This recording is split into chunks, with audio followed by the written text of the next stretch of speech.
Hi, everyone. I'm Carey Pena, and this is Frontdoors TV. We are broadcasting today from the Center for Positive Media.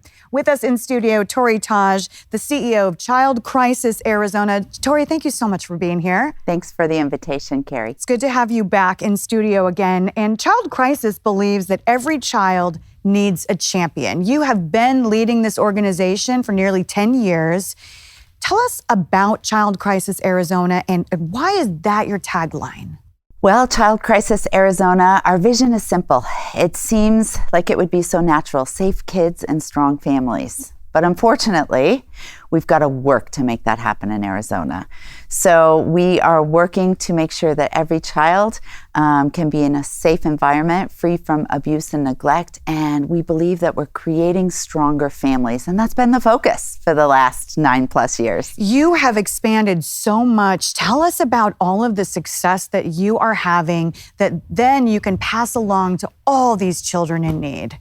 Well, as the saying goes, we are planting seeds for trees that will give shade that we will never sit under. And that's what we're doing at Child Crisis Arizona right now. We are trying to prevent and stop the cycle of generational violence, the generational poverty that so many children are brought into this world with. And so we are continuing to grow our services because the need is there. And we need to adapt and to continue to support the children and teens and the families and meet them where they're at. Tell us about your beautiful facility that you worked so hard to be able to open. So we have a new center for child and family wellness at Child Crisis Arizona, and we're really excited to welcome in new partners to join us at Child Crisis Arizona to serve children and families. And that could be Big Brothers, Big Sisters, Ballet Arizona, 1 in 10. There are so many wonderful nonprofits doing services for children and families.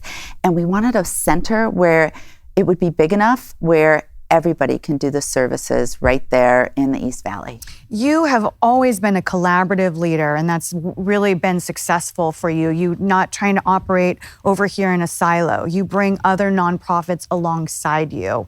And I also think it's really interesting how you operate with an abundance mindset. What does that mean for you? For me, the idea of operating from an abundance mindset would be that there's enough. And we should always reach for the stars. And we shouldn't accept that that's not possible. And that, I just don't think we can find the dollars to do that or the contracts to do that. And so operating from abundance for me is making sure that we are giving all the children and families that need our support in Arizona the services that we can provide. And that means thinking outside of the box. It means no more status quo. It's always looking for something that we can add to our array of services to do a better job. And you gave me an example prior to when we started filming about how you really pushed for new clothes for the kids, not used clothes for the kids. Right. So with the children and the families that we serve, some of them have never, ever had a new pair of shoes or a new backpack. And there's nothing wrong with hand-me-downs. But I said, let's do it.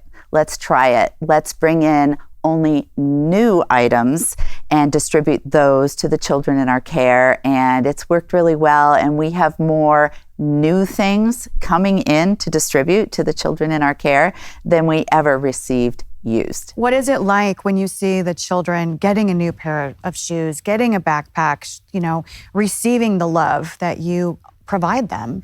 That's what keeps us going, are those smiles. It's hope.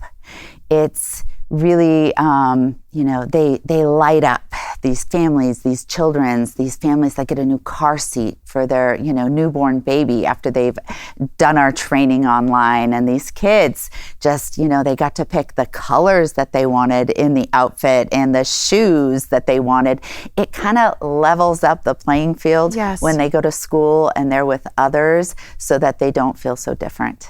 You've had a lot of success with your early education programs. Can you talk a little bit about that?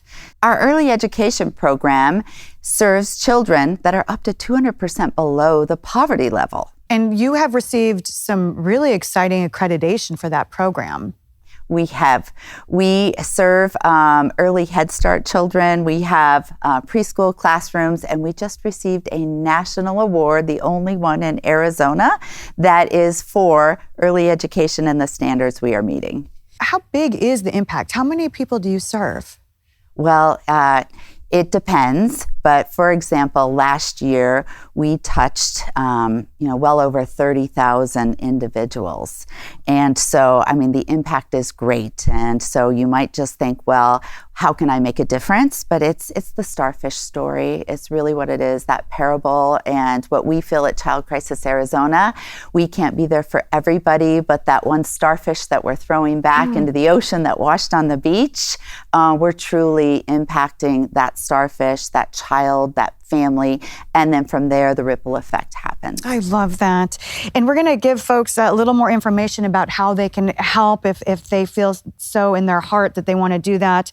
But can you just touch on the Whispering Ranch and the opportunity that you have there? Because I love this. Oh, thank you. So one of our newest programs that we've welcomed under our umbrella at Child Crisis Arizona is Whispering Hope Ranch. Yes. We do have horses. Yeah. But Whispering Hope Ranch is a place where children can go during the summer, during fall, during other breaks, and they can experience nature.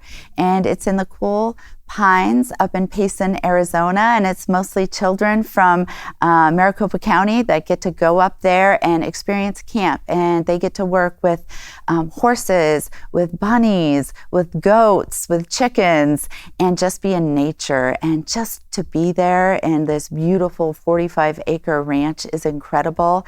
And then we have caring staff that help other nonprofits and other children create the camp experience that they need.